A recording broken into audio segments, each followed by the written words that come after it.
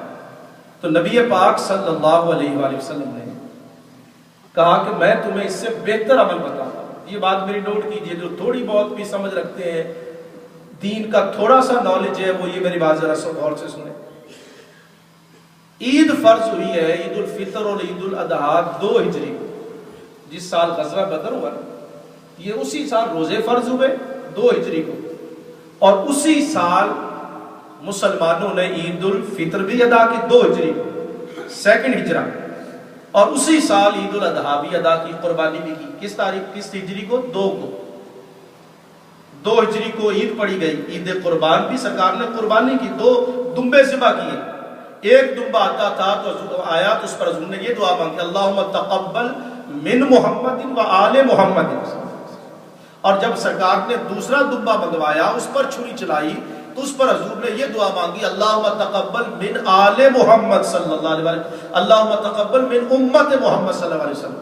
ایک دمبا اپنی اور اپنی آل کی طرف سے، اور دوسرا دمبا جو تھا وہ حضور علیہ السلام نے اپنی امت کی طرف سے، جو غریب لوگ قربانی نہیں دے سکتے، طاقت اور استطاعت نہیں ہے، وہ ان کی طرف سے نبی پاک صلی اللہ علیہ وسلم نے خود قربانی دے دیا۔ تو قربانی پڑی گئی، عید قربان، عید پڑی گئی 2 تاریخ کو، پھر 3 تاریخ کو بھی عید ہوئی، 4 تاریخ کو بھی عید ہوئی، 5 ہجری کو بھی عید ہوئی۔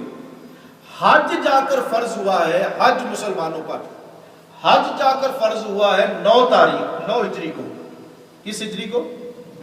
یعنی مسلمان 7 سال تک قربانی کرتے رہے مگر حج کسی نے نہیں پڑھی، حج کرنے کوئی نہیں گیا مدینہ پاک سے۔ اللہ تعالیٰ کی طرف سے حج کا جو فرضیت ہے، وَلِلَّهِ عَلَى النَّاسِ حِجُّ الْبَيْتِ مَنِ اسْتَطَاعَ إِلَيْهِ سَبِيلًا، حج فرض ہوتا ہے جا کر 9 ہجری کو۔ قربانی کب سے ہوئی ہے؟ بولیے بھائی، کون سی طرح؟ 2 ہجری، سن 2 ہجری۔ اور حج کب جا فرض ہوا؟ 9 ہجری کو۔ 7 سال مسلمانوں نے بیچ میں حج، عید پڑھی جاتی تھی مگر حج نہیں ہوتا تھا۔ کوئی بھی صحابی مسلمان مدینہ پاک سے مکہ پاک حج کرنے نہیں گیا، اس لیے کہ حج جا کر فرض ہی ہوا ہے 9 ہجری کو۔ اور اس سال نبی پاک صلی اللہ علیہ وسلم نے 9 ہجری کو خود نہیں گئے حضور علیہ السلام، حج کے لیے امیر حج حضرت سیدنا ابو بکر صدیق کو بنا کر بھیجا۔ جو 9 ہجری کا پہلا حج ہے اس میں خود نبی پاک تشریف، مکہ پہلے فتح ہو چکا۔ مکہ کس ہجری کو فتح ہوا ہے؟ 8 ہجری کو۔ یہ ڈیٹے یاد رکھا کریں، مکہ کس ہجری کو فتح ہوا؟ 8 ہجری کو۔ 8 ہجری کو مکہ فتح ہو گیا، حضور گئے، کعبے کا دروازہ چابی لی، حضرت بلال نے اذان پڑھی، کعبے میں مسلمانوں کی حکومت، کنٹرول مسلمانوں کا آ گیا۔ تو پھر اس سال 8 ہجری کو کعبہ فتح ہو گیا، مکہ پاک فتح ہو گیا۔ 9 ہجری کو مسلمانوں پر حج فرض ہوا۔ روزے پہلے فرض ہو چکے تھے 2 ہجری کو، نماز 2 ہجری کو فرض ہو چکی تھی، حج نہیں فرض ہوا تھا۔ حج جا کر فرض ہوا 9 ہجری کو۔ امیر قافلہ جو تھے وہ سیدنا ابو بکر صدیق تھے رضی اللہ تعالیٰ۔ پھر جو نبی پاک صلی اللہ علیہ وسلم نے، آپ نے ایک حج فرمایا ہے اپنی حیات طیبہ میں اعلان نبوت کے بعد، وہ حج جو آپ نے فرمایا وہ 10 ہجری کو حج آپ نے کس کو کیا؟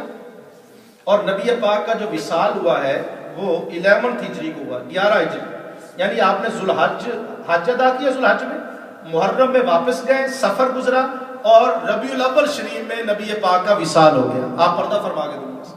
یعنی حج کے بعد ظاہری طور پر سرکار 3 مہینے رہے مدینہ پاک میں، پھر حضور کا ربیع الاول میں وصال ہو گیا تھا۔